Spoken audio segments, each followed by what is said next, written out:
Hello friends, welcome to my channel. In today's tutorial we will learn about county function, basically how to apply county function.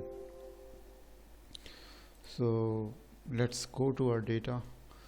So in this data, if you will see here that multiple times central has been repeated in these rows, and in wrap Smith, Kevin, Jill, Andrews, Hill, Morgan, item desk, pencil, binder, pencil.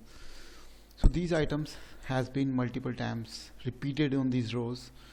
Let's suppose you have to know the how many times desk has been repeated in this particular row, how many times Smith is repeated in this particular row, in this column, basically not row. These are the rows and these are the rows, and this is our column. So how many times Smith has been repeated in this particular column, and so whatever the count. So basically you have to get the count of that, right? So let's take an example that how many times Smith has been repeated in this particular row. So you have to because it's a you have to count it, so you need to use a countif function. So this is my name, and I will say a name. The header name I'm just changing it name, and I'm using here countif function. Countif.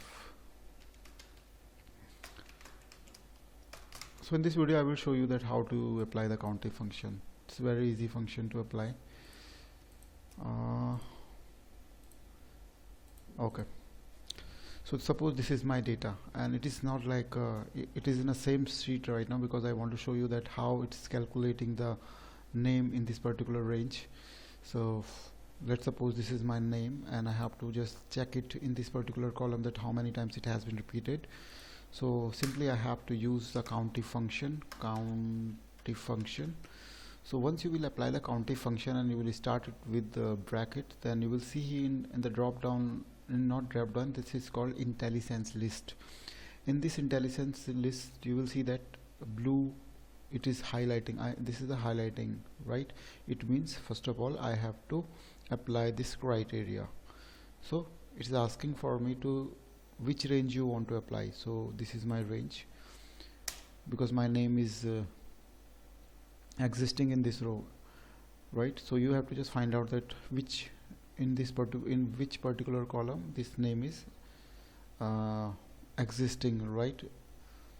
So this is my column, and second is criteria. So I have to just select my criteria and press enter.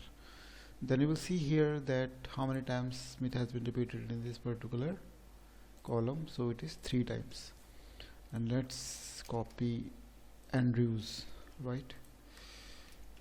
And Andrews has been repeated 4 times. And if I'll just copy Andrew here, and again I will paste it in this row, then you will see that automatically it has been changed to 5.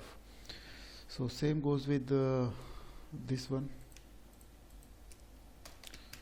Suppose I have to check the items. This is my item. I will just paste it here, and count. I have to just count the how many times my desk repeated in this my range, right? So what you will have to do, so it doesn't matter whether you are applying it in the same sheet, if you are applying in another sheet, so it doesn't make any difference. You have to take the reference. So I will show you that if you are just applying it from another sheet, then how you can apply the countif function. So in this particular criteria I have to check that how many times desk has been repeated. So simply you have to just is equal to sign, you have to just enter here, then you use countif, and then my range is this dd is my range, and then comma my criteria should be desk. Then press enter. Then you will see that 3 times desk has been repeated. If you want to cross check it, then you simply just go here and just filter it with desk. Then you will see that 1 2 3, and in ready 3 out of 43 record, 3 records are from desk. So this is a very simple formula, then you can apply in a same sheet. And suppose if you want to apply it in another sheet, so it is not a rocket science, so you can just copy this everything here. So I want to check that how many times desk has been repeated. You can apply it in another sheet, you can apply it with another workbook. So I will use simple COUNTIF, but only thing is required that you will have to fulfill your criteria, that's all. It doesn't matter whether you are applying it on same sheet, another sheet, or you are applying it on another workbook, so it doesn't make any difference, right? Only you have to fulfill this criteria. My range, asking from the range, so this is my range. Then I will go back to my test and I will select this one. That's all, desk, and I will go here again. I will check pencils, and you will see that 13, my result is 13. And if I'll go here and I will filter this range and I will check pencil here, so 13 or 43, for 13 records are here, right? So if you'll just select it, count is 13. So if you want to check the count, suppose you have multiple repeated values are in your rows and column, and if you want to check it how many times it has been repeated, so simply you can use the COUNTIF function. So it is very easy function, very useful function, so you can use it, you can apply it. It is very easy. Thank you for watching. Have a nice day.